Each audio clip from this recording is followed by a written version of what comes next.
Hello, and welcome to the 31st episode of Recluse Horror. This is a daily horror movie review podcast. Just a little background on the project. Back 298 days ago, on my birthday, I decided I wanted to watch and review a horror movie every single day. I have done so for the past, as I said, 298 days. Although only the last 31 have been podcasts. Before that, it was text reviews. Each episode, I talk about two movies. The first is one that I've watched just that very night, and the second is one that I've reviewed previously in text, and I just go over whatever impressions I still have left from the movie, aided, of course, by the text review. So I apologize if the sound is a little funny today, or if my voice is a little funny today. I went to that show that we talked about a few episodes back, and my ears are still ringing, so I don't know how my volume level is. I can equalize it in Audacity and all of that, but it still might sound a little funny. So I ran into time constraints. I was planning on putting this episode up before I left for the show, and then a bunch of stuff happened that was loud at my house, and wasn't able to get the episode recorded by the time I wanted to, so I'm doing it now. It's super late. I did a short film to try to be able to fit everything in, and I still wasn't able to, so, but it's The Landscape from 2013. It comes from director Michael Evans. I think he also co-wrote it. I don't know if he fully wrote it, and he produced it. So basically it's about, a woman. She's a painter, and she has this painting in her house. It's a landscape, as you might have guessed. And, she starts to notice something is wrong with it.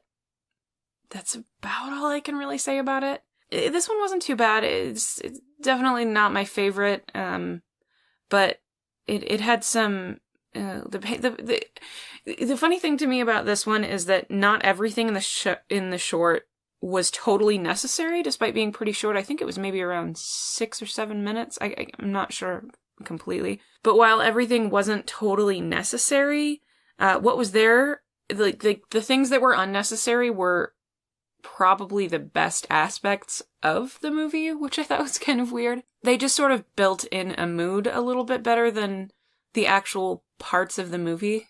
Like I said, I didn't dislike this one. I just felt like it didn't have enough of there wasn't much of a hook, I guess. I mean, I just feel like some variation of this has just been done before. You've probably seen it.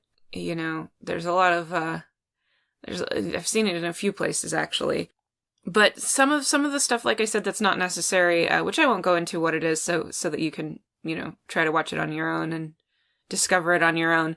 But that's some of the stuff that, really builds in mood and is, more weird and I guess, not quite off-putting, but, I hate to keep overusing unnerving, but it is a little unnerving, I guess, probably for people not as desensitized to horror as me. One of the unique aspects of this short film is that there's no dialogue. Not a single word is spoken, and there's only one actor. Oof, I meant to put down her name. Her name was Mabel something. I'm not positive what her last name was. She did a pretty, fairly decent job. Definitely her emoting was fine. Everything just sort of felt like it didn't quite fit right. It didn't fit together into feeling like something completely cohesive. So she's a painter, as I believe I mentioned before, and her paintings are actually pretty neat when they go into her studio and show her paintings. They're fairly neat. But like the movie itself, it kind of felt like there wasn't really a whole lot of voice to them. The movie doesn't have its own voice, and the paintings don't really have their own voice. Other than, like I said, all the weird stuff that, you don't actually need and doesn't contribute to the film, really. Probably the biggest problem that I had with it is the location. Now, don't get me wrong, the location is beautiful. But it literally, like, it has marble floors and marble countertops or granite. I don't know what it is. And it's this really, really nice house. They only show, like, a couple of rooms of it and then the door coming into it. But it's clearly, like, a very nice house.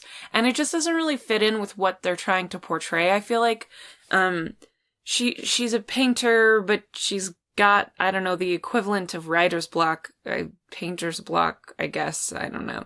It seems like from what I could tell, but it just, I just have a hard time sort of buying that she has, like, as nice of a place as they show her doing. They don't really have there's no indication of any of the, success of her work, which I feel like wouldn't have been too hard to portray. Just show some articles up on the wall or pictures of her at gallery showings or something like that.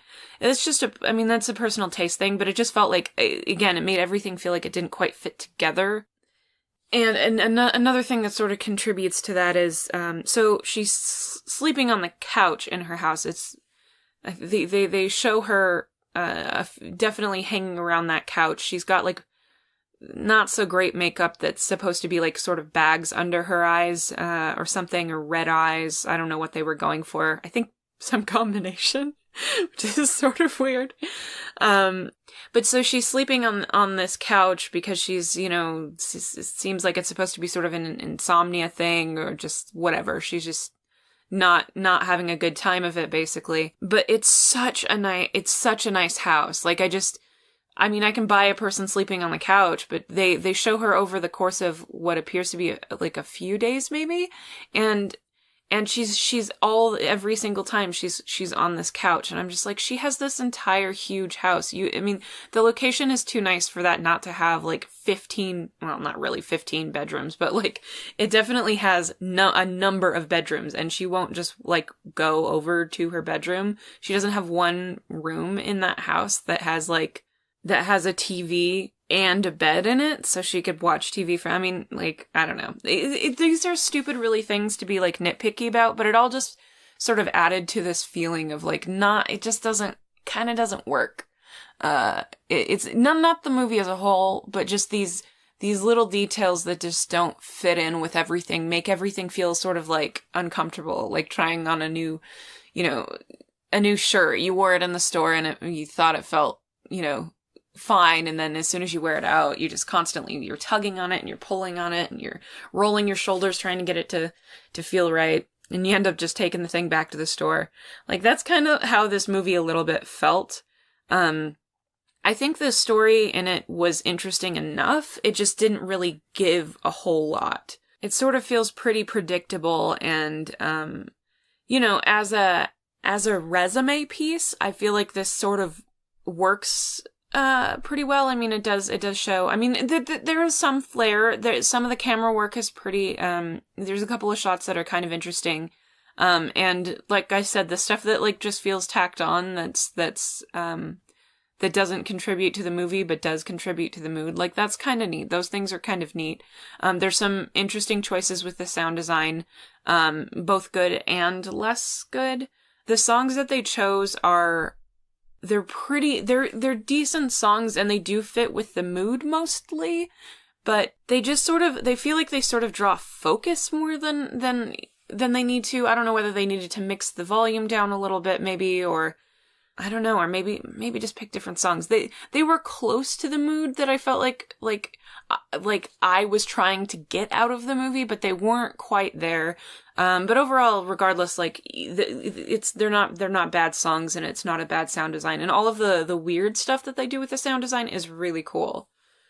Yeah. Overall, I would say this is probably, as far as the short films that I've watched, I'd say this is maybe, average, a little above, a little below average, somewhere in that, pretty much in the average range. In the middle number wise of where I've, of these that I've seen. It's definitely not bad.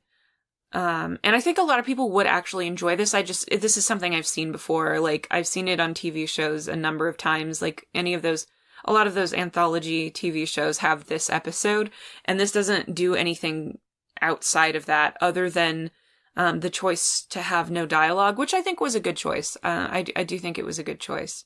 And that the weird stuff, the weird extraneous stuff that you wouldn't probably see. I mean, there's plenty of extraneous stuff in those television shows, but not of this sort of nature. So, yeah, I would recommend this one for, I don't know, if you're into paintings, if you're into, there's nobody that I would dissuade, I think is what I would say about this one. There was nobody specifically that I would dissuade from watching this one. It's short, it's free. The some of the camera work is good. The sound design, parts of the sound design are very good. I think parts of a lot of aspects are very good in this. But as a whole, it just felt a little bit clunky to me. Like all of the parts and the questions and stuff, they all kind of fit together to being like a little bit on the lackluster side. They needed to give you more of certain things and tone down certain other elements. It just felt a little off, I guess. Just a little off. If you're interested in seeing this, you can find it on Michael Evans's YouTube channel, but you can also probably search it and it would probably come up. It's The Landscape from 2013. So yeah, that's my review of The Landscape from 2013. So the second movie I wanted to talk about today is The Similars. It's also called Los Parecidos is the original title, from 2015. This one I watched on my own. It's much easier for me to watch films with subtitles if I watch them by myself because, like we've said before, Sam's eyesight is not super great, and I have a tube TV, so it's easier to watch those on days when he isn't here. That said, I have been trying to get him to watch this movie for basically since I watched it. This was day 145, so 150 something days ago. And I've been basically trying to get him to watch it ever since. But every time he's over and watching a movie with me, to do an episode or just watching a movie, I'm already watching a horror movie, so I can't really justify telling him to watch a second horror movie in a day. So, but this one, it's really good. It's one of my favorite things that I've seen for this, and it was a complete shock. I had no idea this was going to be nearly as good as it was. It's incredible. There's really no other way to describe it. I had no expectations at all going in, which is generally the case for me for most of the movies that I review. But even if I had had high hopes, I think this movie would have exceeded them. As a fair warning, this review isn't going to be, very in-depth because pretty much anything that you say about this movie is a deep spoiler. You really just have to watch this one. Even saying like all of the genres that are attached to this movie or comparing it to any other material or anything like that, everything is a spoiler. Which is why I'm so glad that I went into it and just was like, oh, I've seen this thing kicking around Netflix. I should check this one. Because if I had heard what this one was about, I think I would have enjoyed it less. And I would say the same for all of you guys, all four of you guys listening.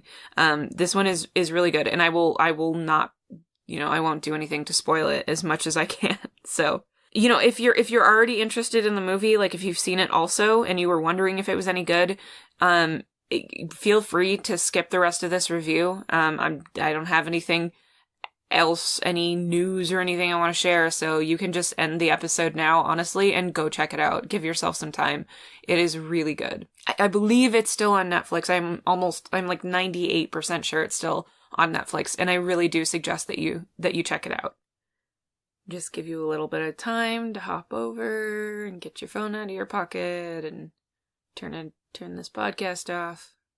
Goodbye. Okay, so the movie, basically, it takes place on a rainy night in 1968.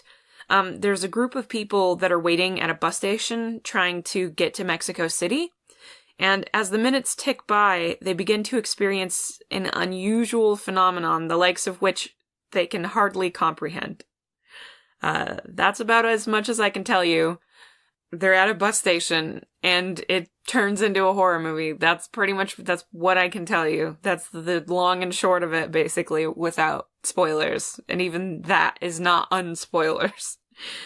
So the movie is clearly a love letter to horror and suspense, and it works quite well, I thought, in both ways. The pacing is superb.